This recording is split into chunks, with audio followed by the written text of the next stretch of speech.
송재경의 이슈 레이더입니다. 오늘의 이슈를 통해서 투자 인사이트를 챙겨보는 시간인데요. 송재경 디멘전 투자자문대표 나와 있습니다. 안녕하세요. 네, 안녕하세요. 네. 간밤에 이제 미증시는 아무래도 물가 지표를 앞두고 혼조세를 좀 보였거든요. 어떻게 보셨나요? 예, 맞습니다. 지금은 정중동 관망을 하고 있고 아마 그렇죠. 최근 들어서 가장 중요한 CPI 발표를 앞두고 있다.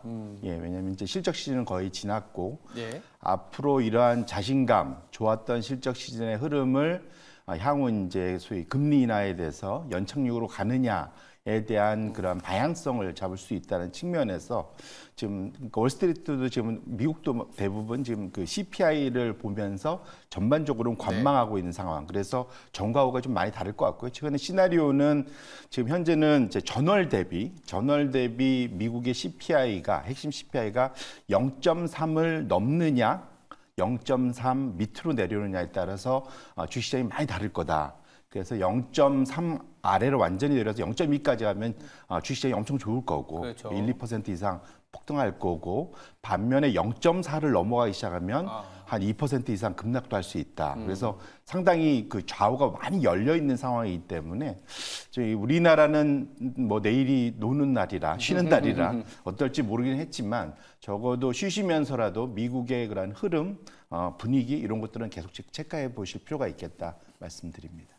단기적으로 0.3% 그러니까 이제 CPI가 전월 대비 0.3% 넘으면 다시 이제 물가 부담이 생기고 0.3%가 이제 그 컨센서스니까 0.3 내지는 0.2 뭐 이렇게 나오면 좀 안도할 수 있는 그런 흐름이다라고 보고 있습니다. 근데 0.3, 뭐 0.2, 0.4 뭐 이런 부분들도 있지만 이게 단기적인 흐름이고 오늘 갖고 오신 이슈를 좀 보니까 큰 틀에서 이 경기의 방향성, 그에 따르는 자산과 업종 이런 선택에 대한 기준점을 좀 가져오신 것 같아요. 우리가 0.3이라는 아까 기준점을 얘기한 것처럼 그렇다면 이제 대표님이 갖고 오신 이제 경기 국면에 따르는 투자법에 대한 일단 소개를 갖고 가면서 아이디어를 좀 도출해 볼까요? 보통 그래서 현재 무슨 어느 업종이 잘 나간다, 무슨 종목이 좋다 이런 이제 우리 미시적인 얘기를 많이 하는데. 네. 그 큰 그림 안에서 우리가 프레임워크라고 하죠. 뭐 큰 생각의 틀을 갖는 것이 중요한데 대표적인 게 경기의 주기, 사이클이라고 보통 얘기하죠. 사이클의 흐름에 따라서 우리가 어떤 식으로 시장에 대응을 할 수 있느냐라는 아이디어를 갖는 것이 이제 소위 주기에 대한 투자 전략이다라고 보셔야 될 것 같고요. 보통 이제 큰 사이클이라는 거 이렇게 생깁니다.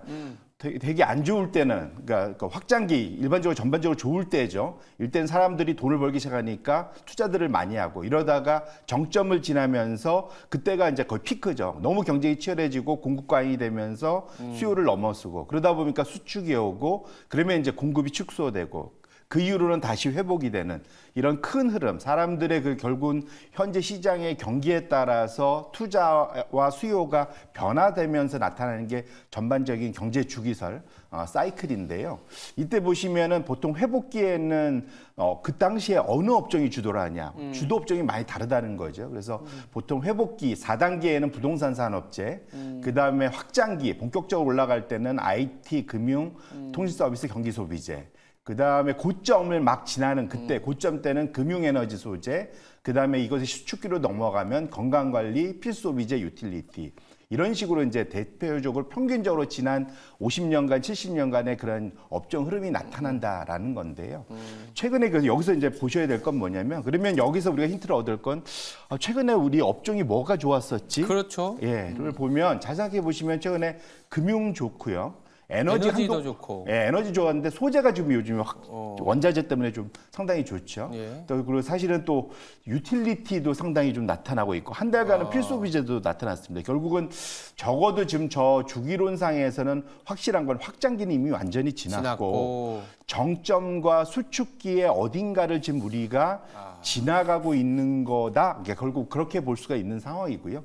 그렇게 놓고 본다면 지금 현재 그 아까 큰 흐름에서 우리의 지금 현재의 업종에 어디에다 무게를 둬야 되고 어떤 것들에 대해서 좀 조심해야 되는지에 대한 아이디어는 충분히 얻으실 수 있지 않을까. 다만 중요한 건 이것이 항상 그 높낮이와 시간이 다르기 때문에 그걸 감안하시면서 동시에 여러 업종이 이게 튀어나올 수가 있습니다. 그래서 그런 것들은 상당히 좀 긴장을 하시면서 보실 필요가 있겠다 이렇게 말씀을 드립니다. 경기는 항상 이게 호황과 불황 간단히 보면 그리고 이제 말씀 주신 것처럼 확장기, 정점, 수축기, 회복기 이 사이클이 있기 때문에 그 사이클마다의 업종에 대한 얘기들 지금 나타나는 현상으로 보면 이 정점에서 약간 수축기에 나타나는 업종들의 특징이 나타나고 있는데 업종으로도 봤다면 그럼 그 시기마다 우리가 업종도 있지만 이 자산군의 대응법도 있을 것 같거든요. 주식, 채권, 원자재 여러 가지가 있지 않습니까? 네, 맞습니다. 네, 맞습니다. 이제 아까 말씀드린 대로 총 4단계, 이걸 또 뭐 초기, 중기, 말기, 뭐 침체 이렇게 나눠볼 수도 있는데 그때 우리가 큰 자산군은 주식, 채권, 원자재, 금, 그쵸. 총 4가지로 볼 수 있을 것 같습니다. 그 중에 항상 그러면 어느 그 시점마다 어느 자산군이 제일 좋았냐? 확실한 건 회복기, 초기 국면에 주식이 제일 좋죠. 그렇죠. 그때는 뭐 확실히 월등하게 제일 좋은 상황을 나타내고 있고요, 초기가. 그 다음에 중기로 가면은 주식도 좋지만 상대적으로는, 그러니까 주식이 이제 기본적으로는 중기까지는 지속적으로 주식을 끌고 가고 있지만 이게 말기로 가면 상황이 달라진다. 정점을 지나서 가면 그때는 오히려 주식 채권보다는 원자재와 금이 상당히 압도하는 그런 시장이 나타나고요. 침체기로 가면 확실히 주식이 좀 많이 안 좋습니다. 역성장을 하게 되고 반면에 남는 거는 이제 금이 가장 남고 그 다음에 이제 원자재가 남는다. 이게 1950년도 이후에 미국에서 나타났던 또는 전 세계에서 나타났던 그러한 자산군들의 그러니까 성과를 보여주고 있거든요. 근데 잘 기억해 보시면 작년 하반기 이후로 금이 엄청나게 랠리를 지금 펼치고 있죠. 그다음에 두 번째로는 지금 원자재가 지금 사실은 올해 작년 한 11월 이후로 원자재가 랠리를 펼치고 있습니다. 결론적으로는 아까 앞서서 보신 대로 현재 그 프레임워크에서 보면 원자재와 금이 이렇게 잘 가는 걸 보면 아까 앞서서 우리가 업종에서 봤듯이 정점을 지나서 수축기를 가는, 즉 말기와 침체의 그 중간 어딘가를 지나고 있다는 거를 우리가 다시 한번 확인할 수 있을 것 같고요. 네. 이런 것을 봤을 때 우리가 지금 현재 어느 업종에서 어느 종목들을 골라야 되느냐라는 그런 탑다운 관점에서의 그러한 어떤 그러한 그 관점 또 내는 골라낼 수 있는 잣대 기준 이런 것들을 충분히 삼으실 수 있다는 측면에서 좀 재미있는 네. 관점이다 이렇게 말씀드리겠습니다. 말씀 주신 걸 정리해 보면 지금 주식시장에서 나타나고 있는 업종의 특징 내지는 자산시장에서 나타나고 있는 원자재라든지 이런 어떤 섹터 이런 자산의 흐름을 보면 경기가 약간 그 확장 정점에서 수축으로 좀 들어가는 느낌이 좀 있는 것 같고 그러다 보니까 글로벌 투자자들이 금리를 언제 내려줄 것인지 금리를 내려주면 회복기로 갈 테니까 그러한 약간의 기간에 대한 고민들이 있는 것 같습니다. 이럴 때 그러면 투자자들은 어떤 국면 대응법이 필요할지가 중요할 것 같거든요. 기본적으로 지금은 제 포트폴리오를 지금 아까 아마 대부분의 포트폴리오가 지금 확장기 포트폴리오에 많이들 그렇죠. 맞춰져 있을 거기 때문에 확실하게 지금 업종이 주는 신호나 또는 자산군이 주는 신호는 말씀 주신 대로 정점을 지나서 수축으로 가고 있는 확실한 그런 신호들을 주고 있기 때문에 포트폴리오 교체나 대응할 때 이런 활용법을 충분히 염두에 두실 필요는 있겠다 이렇게 말씀드립니다. 알겠습니다. 이슈 첫 번째로는 경기 국면에 대한 판단을 업종이라든지 자산을 통해서 좀 짚어봤고 경기 국면에 대한 대응도 긴 시각에선 필요하다는 점을 좀 챙겨봤습니다. 두 번째 이슈는 아무래도 이제 우리나라 같은 경우에 오늘 내일 아마 이제 실적 시즌이 마무리되지 않습니까? 그래서 1분기 국내 실적도 그렇고 글로벌 실적도 좀 같이 챙겨보면서 대응하는 법을 챙겨봐야 될 텐데 대표님이 보시기에 글로벌 이익, 1분기 실적이 지나가는 상태에서 어떤 상황인지를 좀 봐야 될 것 같아요. 걱정한 것보다는 확실히 1분기 실적이 전반적으로는 다 좋았다. 미국도 좋았고, 뭐 유럽도 괜찮았고, 전반적으로 우리나라도 상당히 좋았습니다. 그래서 대략 미국은 전체 실적 시즌에 한 80% 소화했고, 네. 우리나라도 이제 코스피 200 기준으로는 한 5, 60% 정도를 소화를 했죠. 네. 그래서 전반적으로는 지금 잘 지나가고 있는데 결론적으로는 이번 실적 시즌의 왕은 누구였느냐? 선진국에서는 영국이었습니다. 영국이 제일 좋았다. 영국이 상당히 좋았다. 첫 번째. 그다음에 뭐 미국, 유럽, 뭐 일본 다 나쁘지 않았고요. 신흥국에서는 다행스럽게 우리나라가 확실하게 좋았습니다. 그래서 지금 한 달 정도, 이 4월 달을 지내면서 한 달 정도 한 1개월 전 대비 이익 전망치가 더 좋았냐 나빴냐를 보여주는 게 저 막대 그래프고요. 이건 미래에셋 증권 자료입니다. 그래서 기본적으로는 실적 개선 우수 국가들이 한국, 영국이었고요. 확실히 영국은 거기에 대해서 보상을 받았습니다. 지난 한 달간 영국의 지수가 5.5% 오르면서 확실히 이익 개선된 것에 대해서 시장이 환호를 정확히 해줬고요. 그다음에 미국의 이익 추정률이 좋긴 했지만 미국은 그전에 워낙 많이 올랐다 보니까 지난 한 달간은 그냥 평균적인 성과를 냈습니다. 반면에 일부는 좋긴 했지만 그 엔화 변동 때문에 상당히 좀 안 좋았고요. 우리나라는 한 2% 정도 상승을 하면서 뭐 사실은 조금 아쉽긴 하지만 적어도 앞으로의 좀 기대를 할 수 있는 상황을 좀 남겨놨다는 측면에서는 이익 개선에 대한 기대감이 여전히 유효하다는 측면에서는 우리나라도 아직은 좀 뭐 그렇게까지 걱정할 상황은 아니지 않을까 이렇게 말씀드립니다. 2,700 중반에서 약간 방향성을 탐색하는 구간에서 이익이 이렇게 올라오고 있다는 건 긍정적이거든요.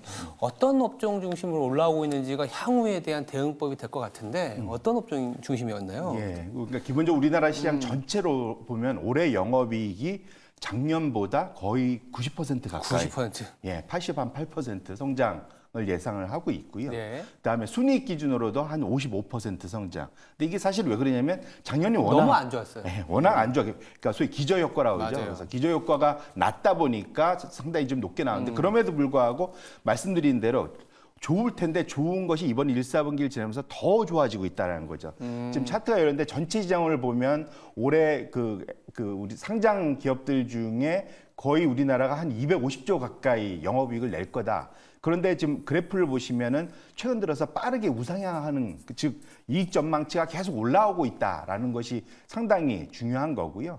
업종으로 보면은 반도체가 가장 큽니다. 한 60조까지 지금 올라와 있는 상태고, 그다음에 자동차, 은행, 유틸리티, 운송 잘 보시면 올해 1, 4분기 지나면서 상당히 실적들이 주가 성과도 상당히 좋았던 업종들이 역시 이익 개선 폭도 좋았다.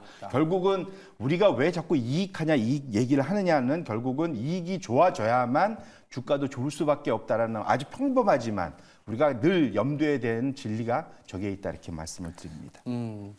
당연히 이익이 좋아져야 주가가 뭐 뒤따라서 갈 수 있고 주가가 올라간 상태에서 이익을 챙겨봤더니 이익이 나쁘지 않다라고 하면 버틸 수 있는데 이익의 흐름에 따라서 주가의 변화가 뭐 과도하게 올라간 업종도 있고 좀 못 오른 업종도 있을 것 같아요. 그래서 지금 시점에서는 어떤 업종에 더 집중을 해야 될지가 궁금하거든요.